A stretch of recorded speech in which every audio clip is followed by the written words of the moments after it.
Hello అండి. అందరికీ నమస్తే. వెల్కమ్ టు వారణాసి వంటిల్లు. అందరూ ఎలా ఉన్నారు ఫ్రెండ్స్? బాగున్నారా? నేను బాగున్నాను అని చెప్పడానికి కొంచెం కోల్డ్ ఉంది ఫ్రెండ్స్. చాలా ముక్కయితే కారిపోతుంది. ఈ వాయిస్ కొంచెం తేడాగానే ఉంటుంది. ప్లీజ్ అడ్జస్ట్ చేసుకోండి. ముక్కు ఎగబేలుస్తూ ఉన్నాను. ముక్కు కారుతుందనమాట. అయినా కూడా నేను వాయిస్ ఓవర్ చేస్తున్నాను. ప్లీజ్ ఏమనుకోవద్దు. ఇప్పుడు సీజనల్‌గా అందరికీ కోల్డు, ఫీవరు అట్లా ఉంది కదా! నాకైతే ఫీవర్ రాలేదు కానీ కోల్డ్ అయితే స్టార్ట్ అయింది. నెక్స్ట్ ఎలా ఉంటుందో తెలీదు.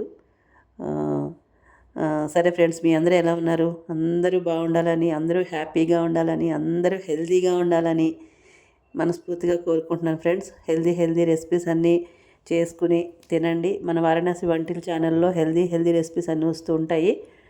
అవి చూసి మీరు కూడా ట్రై చేయండి. తక్కువ ఆయిల్ తోటి, తక్కువ సాల్ట్ తోటి చేసుకుంటే మన ఆరోగ్యం బాగుంటుంది.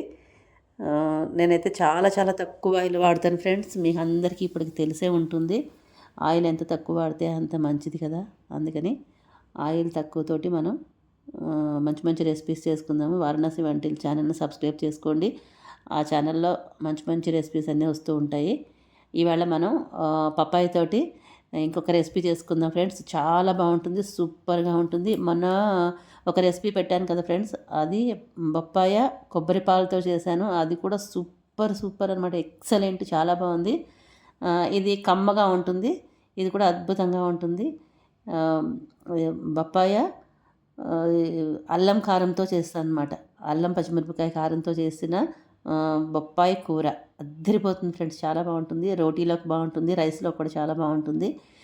యాజ్ యూజువల్గా ఈ బొప్పాయి తెచ్చుకున్న తర్వాత శుభ్రంగా కడిగేసుకుని పైన అంతా గ్రీన్ కలర్ది తీసేసుకోవాలి. తొక్క తీసేసుకుని లోపల గింజలు ఉంటాయి కదా, ఆ గింజలు కూడా మొత్తం తీసేసుకుని ఇలా సన్నగా కట్ చేసుకోండి.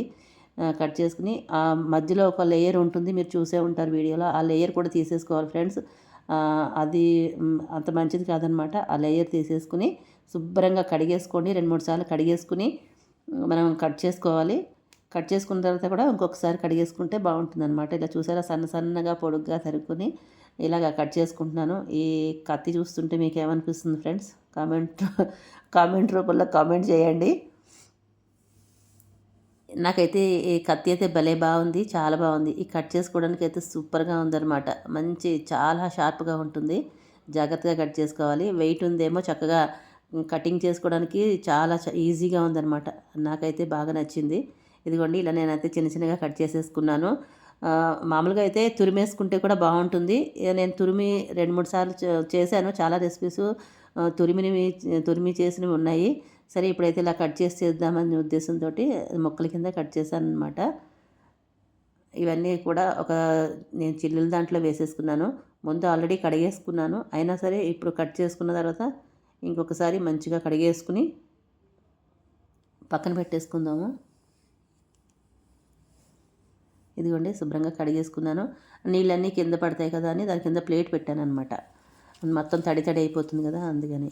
ఇదిగోండి, ఇప్పుడు మనం అల్లము, అలాగే పచ్చిమిరపకాయలు, కొబ్బరి వేసుకుని మిక్సీ వేసేసుకోవాలన్నమాట. అల్లం కారం చాలా చాలా సూపర్గా ఉంటుందన్నమాట. టేస్ట్ అద్భుతంగా ఉంటుంది. అసలు మా ఇంట్లో అయితే అందరికీ నచ్చిందండి.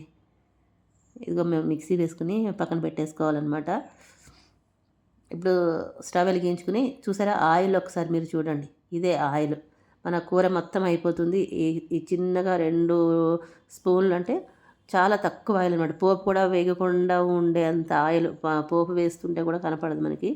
ఆవాలు వేసిన తర్వాత ఆవాలు చిటిపడలాడిన తర్వాత కొంచెం శనగపప్పు, అలాగే మినపప్పు, ఒక ఎండుమిరపకాయ తుంపేసుకుని 2 ముక్కల కింద తీసుకుని వేసి వేయించేసుకోవాలి. చూడండి, మంచి టేస్ట్గా ఉంటుంది. ఎండుమిరపకాయ గింజలు ఉంటాయి కదా, ఆ గింజలు కూడా వేసుకోండి.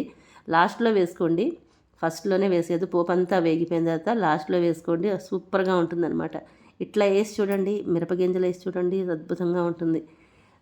అవి వేగిన తర్వాత కొంచెం లాస్ట్లో ఈ కరివేపాకు కూడా వేసుకోవాలి. కరివేపాకు వేసుకుని కాస్త వేగించిన తర్వాత ఇదిగోండి, మనం మిక్సీ వేసుకున్నాం కదా, అల్లము, పచ్చిమిరపకాయ, కొబ్బరి, కారం ఉంది కదా, ఆ కారం మొత్తం తీసుకోండి. నేనైతే మిక్సీ జార్లో ఉన్నదంతా ఊడ్చేస్తున్నాను మొత్తం అంతాను చేతితోటి. వేస్ట్ అనేది చేయకూడదు కదా ఫ్రెండ్స్.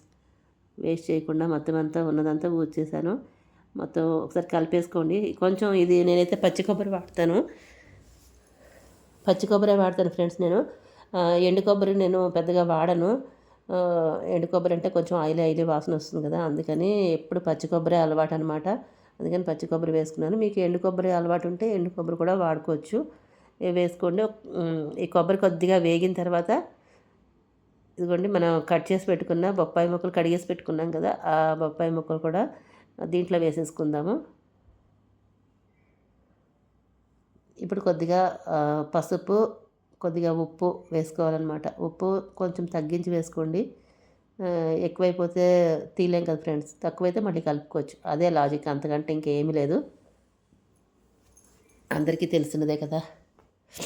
చూడండి, నాకైతే బాగా కోల్డ్ ఉంది, ముక్కు అసలు ఎగబీల్ చేస్తున్నాను, ముక్కులు బ్లాక్ అయిపోయాయి ఫ్రెండ్స్. ఇదిగోండి, ఇప్పుడు మనం మిక్సీ జార్లో కొబ్బరి, అది మనం అల్లము కొబ్బరి మిక్సీ జార్లో వేసుకున్నాం కదా, వేసుకున్న దాంట్లో నీళ్లు పోసేసుకుని శుభ్రంగా తోలుచుకుని నీటిలో పోసుకున్నాను. ఇంకా కొద్దిగా నీళ్ళు కూడా పోసుకున్నాను. ఈ నీళ్ళు మొత్తం కలుపుకున్న తర్వాత ఒకసారి మొత్తం అంతా కలిపిన తర్వాత టేస్ట్ చేశానమాట. ఆ నీళ్లు కొద్దిగా ఉప్పు సరిపోయిందా లేదా అని. సరిపోయింది, ఇంకా నేను వేయాల్సిన అవసరం లేదు, కరెక్ట్గా సరిపోయింది. అందుకని వేసి మూత పెట్టేశాను. ఈ మూత అయితే సరిగా లేదు, చిన్న మూత ఉంది, లోపలికి వెళ్ళిపోయింది, నీరంతా దాంట్లో పట్టేసింది.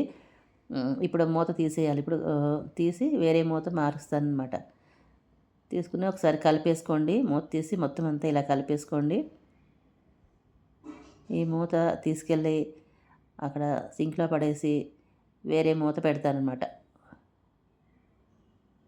ఇదైతే కరెక్ట్గా సరిపోయింది. ఈలోపు అక్కడ ఉన్నవంతా కొంచెం కింద మీద పడినవంతా క్లీన్ చేసేసుకున్నాను. వెంటనే క్లీన్ చేసుకోకపోతే చెప్పానుగా నాకు తోచదనమాట. మళ్ళీ ఒకసారి మూత తీసుకుని చూద్దాము.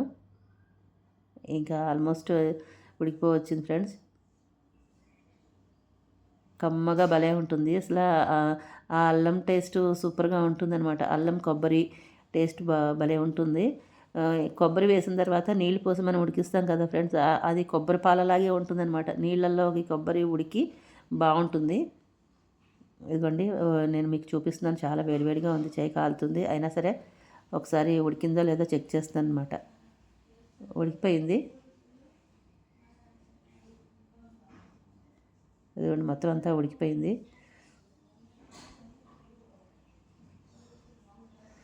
ఒక్కసారి నేను హై ఫ్లేమ్లో పెట్టేసుకున్నాను అనమాట. కొంచెం ఇంకా నీరు ఏదైనా ఉంటే ఆ నీరు కూడా ఎగిరిపోతుందనే ఉద్దేశంతో మొత్తం హై ఫ్లేమ్లో పెట్టేసుకుని మళ్ళీ ఒకసారి కలిపేసుకుంటున్నాను.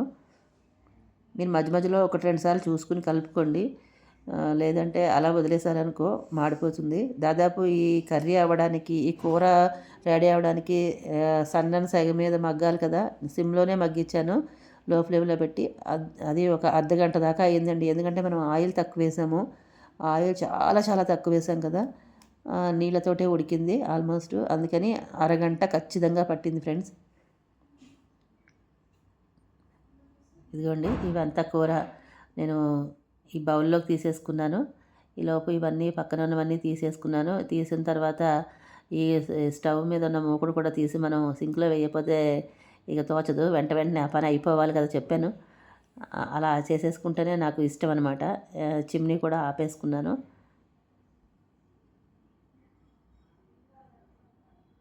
ఇంతేనండి, మంచి టేస్టీ సూపర్ టేస్టీగా ఉండే మన పప్పాయ అల్లం కారం కూర రెడీ అయిపోయింది. అసలు టేస్ట్ అయితే ఎక్సలెంట్ అనమాట.